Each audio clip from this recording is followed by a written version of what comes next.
meeting number 393, held today on the 10th of March via Microsoft Teams, and also it is being streamed on a number of platforms or social media platforms. Members, there is an agenda before us. And in terms of the agenda that is before us, or that was advertised as well for members of the public, and I think from NESA's side, we would like to indicate to those that have joined us that we would like to withdraw item 6 and item 7 due to some internal processes that needs to be finalized. And on that note, members, our agenda would have 2 items for the open session. That is item 5 and 8. On that note, members, can I get an indication that you do support the adoption of the agenda with those amendments of the 2 items that I've mentioned? Thank you, Ms. Maseti. Thank you, Mr. Mkhize. I also support the adoption with those amendments. We then move on to item 4, any declaration of interest, members, that you may have, verbal declaration, and also I'll follow that with members of management. Any declaration of interest? I don't see any hand that is up. Mr. Mkhize, your hand is up. I don't know whether it's a legacy hand or you wanted to comment. Okay, thanks. That's noted. On that note, I do not see any hand in terms of the declaration of interest, but I would like to request everyone, members and members of management, to please do sign your declaration of interest and submit it to the secretary for this particular committee. In terms of our open session for the meeting, we'll start with the first agenda that we have. Of the first agenda item that we have, which is the Transnet Pipeline Pipe Gas Transmission's full regulatory financial report for the period 1 April 2023 to the 31st of March 2024. May we be guided in terms of who's going to lead the committee in terms of this item, Babu Ngumalo, or is it Babu Ngoveni, as I saw in on the item? Please lead the committee through this particular item. It is under pipe gas regulation items. Thank you, Chairperson. Good morning to members and colleagues. Mr. Ngoveni will introduce the item, maybe just with a bit of emphasis on the issue of the decommissioning costs, but also a manual adjustment where some observations were made. Thank you, Chair. Good morning, Chair. Good morning, members and colleagues. The purpose of this submission is for the REC to approve Transnet Pipelines, Transnet Piped Gas's full financial RFRs for the period 1 April 2023 to 31 March 2024. Chair, the submission was received by the Energy Regulator on 22 January 2025. Transnet was granted an extension to submit the RFRs on the 30th of September 2024. This is in line with the audit of the Transnet statutory financial statements. Chair, the delay that was caused was due to the fact that this financial year we had required that Transnet undertake an agreed upon procedure. This was in order for Transnet to be able to identify issues regarding the security for the rehabilitation provision, as well as in order to identify issues regarding the monitoring of the rehabilitation provision, as well as issues regarding the retrospective claim from the tariff that are related to decommissioning. Chair, the auditors submitted the audit report and found that the Transnet did comply in terms of RRM volume 1 and 3 when preparing the RFRs. However, it should be noted that they did not comply then with the requirements to submit the RFRs within the stipulated timeframes as per RRM Volume 1. Chair, in terms of the decommissioning costs, we would like to highlight that members did raise concerns regarding the increase in the decommissioning provision in the tariff application for FY23 to FY26. This concern then was included in the audit of this current RFRs for the auditors to assist in assessing whether these costs were reasonable. You'd find that, Chair, in Table 5 on paragraph 9, we have summarized the findings of the AG in terms of the decommissioning costs. And the AG has had appointed an independent expert to assess the cost assumptions on the rehabilitation provision and test the appropriateness of these assumptions. Chair, the AG confirmed that the approach used by Transnet was appropriate and did not identify any material discrepancies in the decommissioning provision raised in its statutory financial reports, which is also then the figure that is reported in the RFRs. And these findings of the AG were then confirmed by the NERSA appointed auditors, which is SNG Grant Thornton, which conducted the AUP and confirmed the findings of the AG.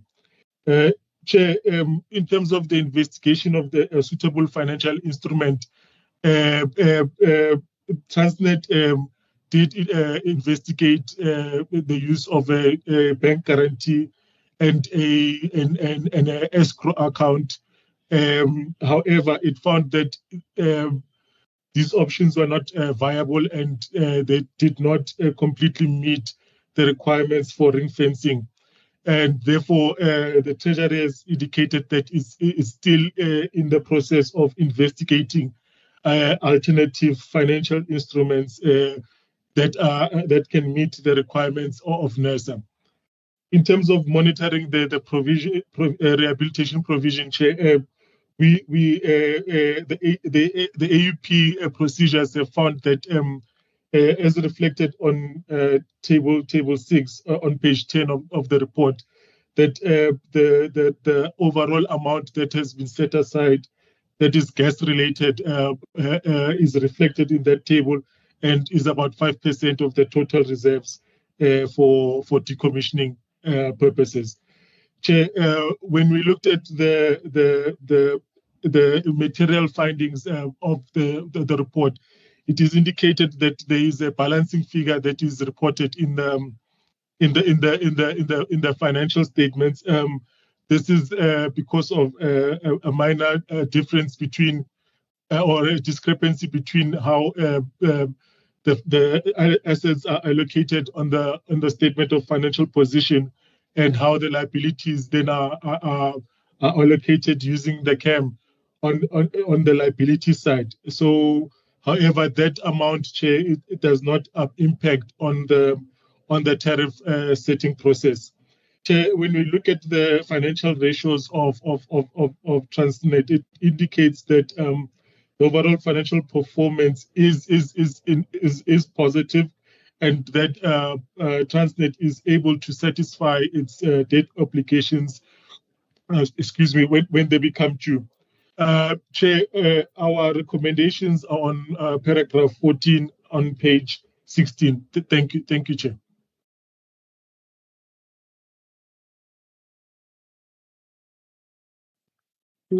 Thank you very much, Babu Ngobeni. Members, there is the submission on the Transnet Pipeline Gas Transmissions Financial report for the period 1 April to 31st March 2024.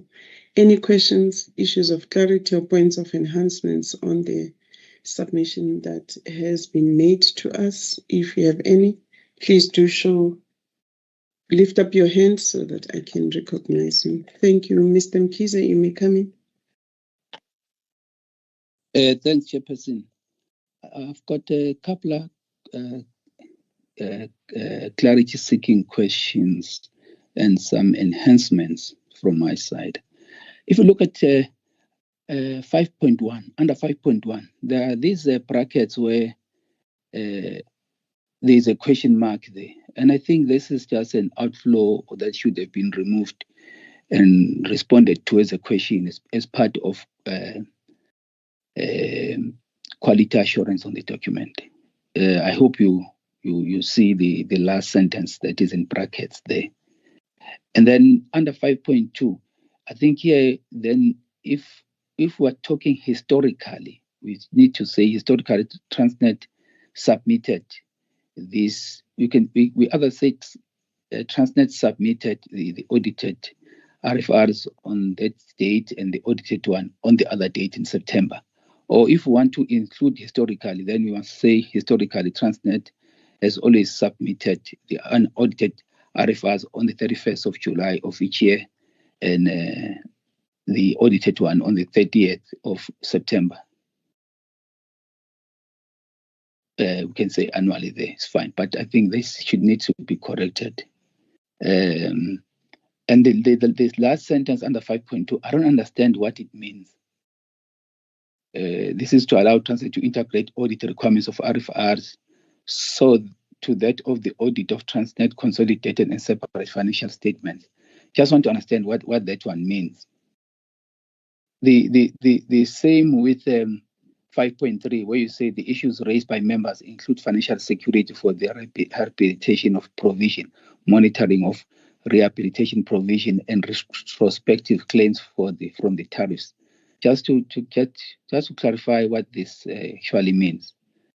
And then under 6.7, when we talk of the analysis was performed as per the instructions from the FTRM, I don't think that this is needed as such because it leaves an impression of a leader-based system instead of a process-based system. I think it is a given that the FTRM will guide and instruct where necessary.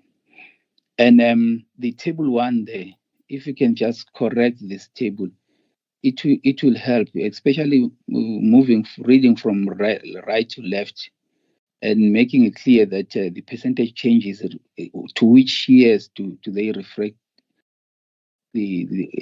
to, by making these lines maybe bolder for the years that are being compared, like between FY22 and the percentage on your left, which is -2. If you can make that line bolder to show that the 7% relates to FY21 and FY22, it makes it very difficult to read. And I think also in your under 6.8, you skip financial year 2021 to financial year 2023, which is a -2%. So it makes it a bit difficult. And then under 6.10, I don't think that the volumes increased when compared. I think the volumes were higher. And what is written there is not necessarily factual based on what you read from the table. So it does make it hard to follow. And then under 6.14, that amount, if that amount, I don't know whether that amount should be marked confidential to avoid creating expectations under 6.14, just from a point of view that this is still going to be done and we don't want to create expectations. And then under table 4, I'm not so sure this accumulated inflation rate, I think it should be rates. And the same under inflation rates in relation to RAB. I tend to be corrected if that's what is not what is meant there. And then the general issue on these what do you call these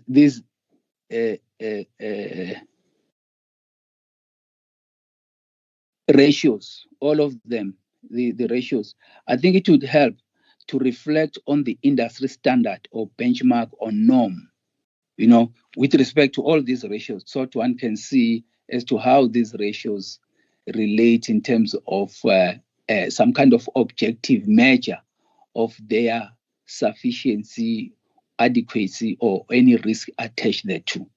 That is all really from my side. Thank you very much. Thank you, Mr. Mkhize. Ms. Maseti. Chairperson,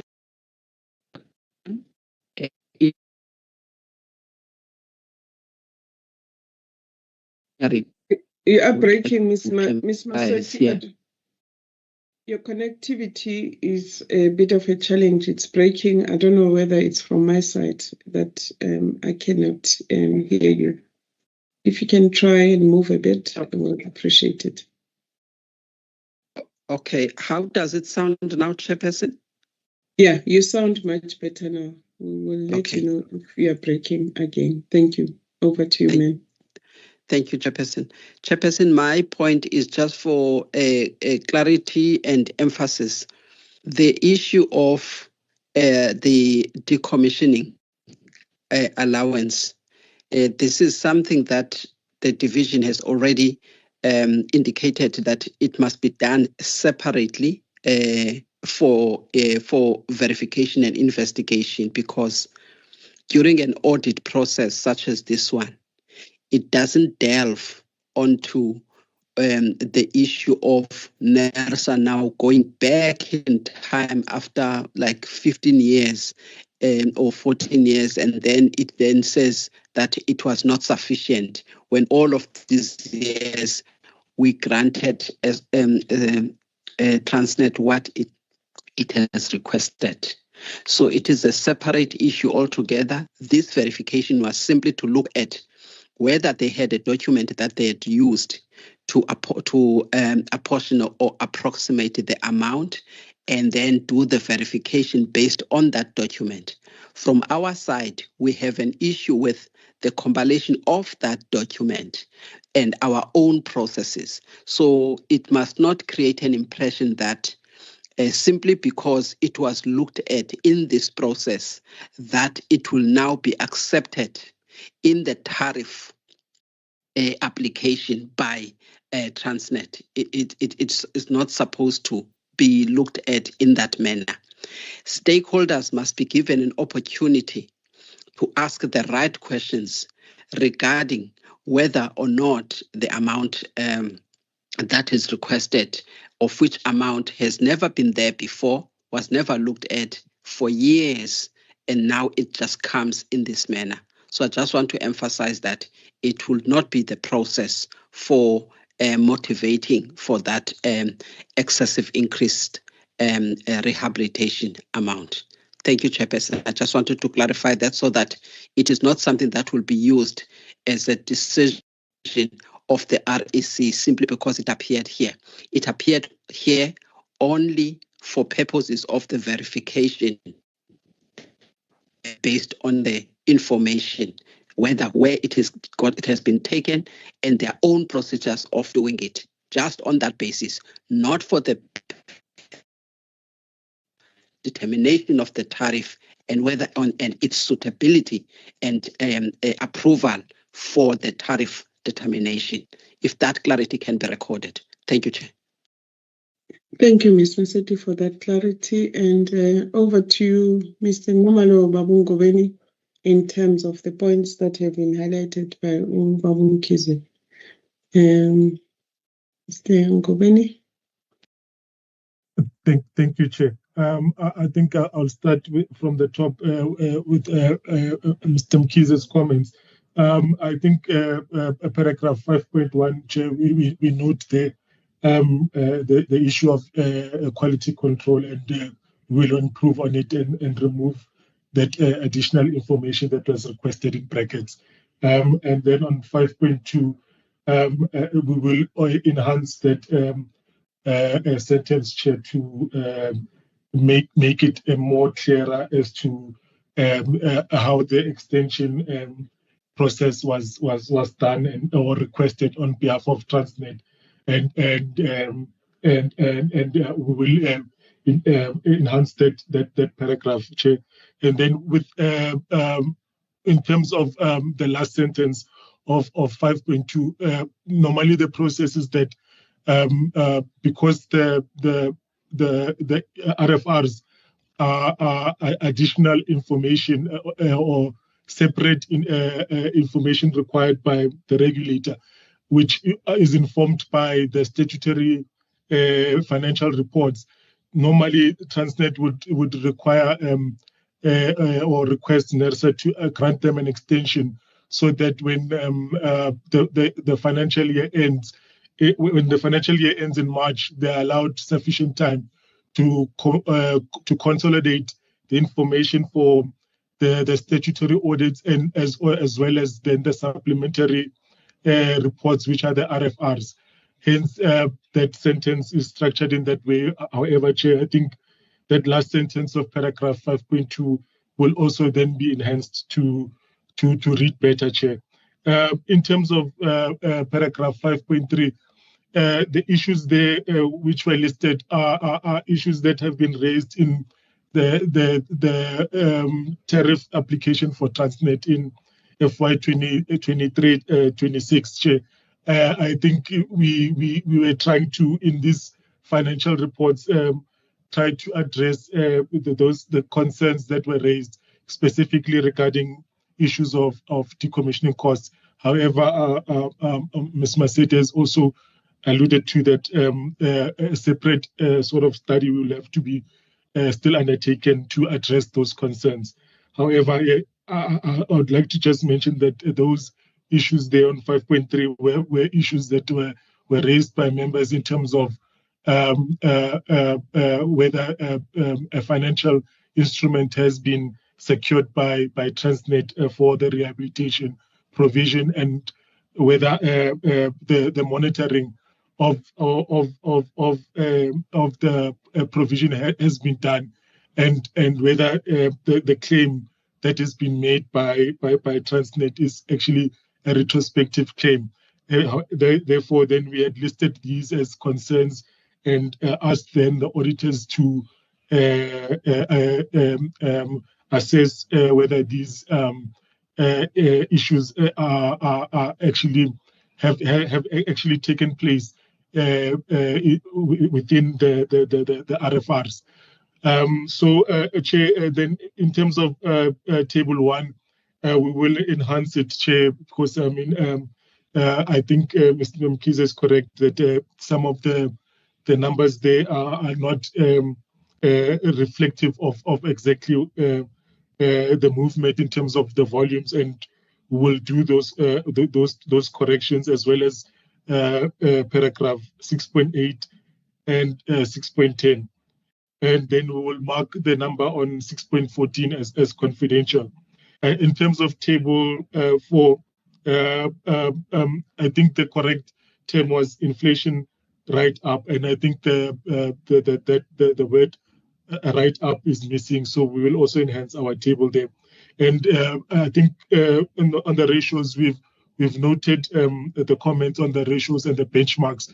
I think this is the same comment that was made in the previous RFR submission for SL CNG, and we will attempt with our assistance of RAR to ensure that we have got benchmarks for our ratio analysis. Thank you, Chair. Thank you, Babu Ngubeni, for the responses. I think maybe I may have missed you. There were also issues raised in relation to table 1 and 2 on page 5. Maybe you covered them. I wasn't attentive. If you can repeat them. Table 1 on P5. Yes, yes, Chair. Those are noted as areas of improvement and enhancement, Chair, to ensure that it is clearer as to how the table reads in terms of the financial years, and then also to highlight exactly what is the percentage movement between the years. So we have taken those as areas that we need to enhance this submission for the next round of submissions. Thank you, Chair. Okay, thank you. But on that note, the percentage movement that is indicated there is correct, because I think the member raised them so that he is able to indicate his position in terms of the approval that is sought. So it is correct. We just need to rearrange or enhance those tables as he has proposed. That is correct, Chair. Okay, thank you very much. Members, any follow-up questions in relation to the response given by Mr. Ngubeni? Mr. Mkize, are you covered? Miss Maseti, I think you are covered. I don't see any hands. I am covered largely, but I just want to emphasize that the fact that the comment was raised previous, and this has not been factored in, is should not we should not have that kind of a situation. So please ensure that in the forthcoming RFRs you include this enhancement. Thank you. Okay, thank you very much. Team PGR, please, if you can just go to minutes of previous meetings so that you ensure that what has been raised previously does get covered in subsequent submission. And on that note, members, can I just take you to the recommendations? And the recommendations are on paragraph 14 on the green page 5, stamped green page 15, and it is recommended that the REC approve Transnet's pipelines full year regulatory financial report for the period 1 April 2023 to 31st March 2024, submitted in compliance with the RRM, and these are attached as Annexure C, which is the audited regulatory reports for that particular period that I have mentioned. By show of hand, members, can I get an indication that you support the approval of these financial reports of Transnet? Thank you, Ms. Maseti, and Mr. Mkize are also support. We then move on to the next item, that is for the open session of our meeting, which is the second one, and it's marked as item 8 on our agenda, which is the evaluation of Sasol Oil Pty Limited's audited regulatory financial report for the period 1 July 2023 to the 30th of June 2024 for its petroleum storage pipeline and loading facilities. The item is before the committee for noting. Ms. Mtwa, if you can introduce it and guide us as to who is going to lead the committee with this particular item. Thank you. Over to you, ma'am. Thank you, Chair. I would like Ms. Mahupela to introduce the matter. Thank you. Thank you. Good morning, members and colleagues. The purpose of this submission is to request the REC to note Sasol Oil RFRs for the period 1st July 2023 to 30 June 2024 for its petroleum pipeline storage and loading facilities. Sasol Oil submitted its RFRs on 29 November 2024. And in the analysis, a comparison of actuals and estimates of volumes, revenue, operating expenditure, and PPE used in the tariff calculations was performed, and a further comparison is made on comparing the previous year, 2022 to 2023, versus the actuals for the 2023-24 financial years. Analysis of financial ratios is on page 8 of the submission and also annexed chassis of the tariff of the submission. It is therefore recommended that the REC notes Sasol Oil's RFRs for the period 1st July 2023 to 30 June 2024. Thank you, Chair. Thank you, Ms. Mahupela. Members, the submission is presented before you for noting. Do you have any questions, issues of clarity, or points of enhancements on the submission? If you do, please do so by raising your hand and I will recognize you. Members?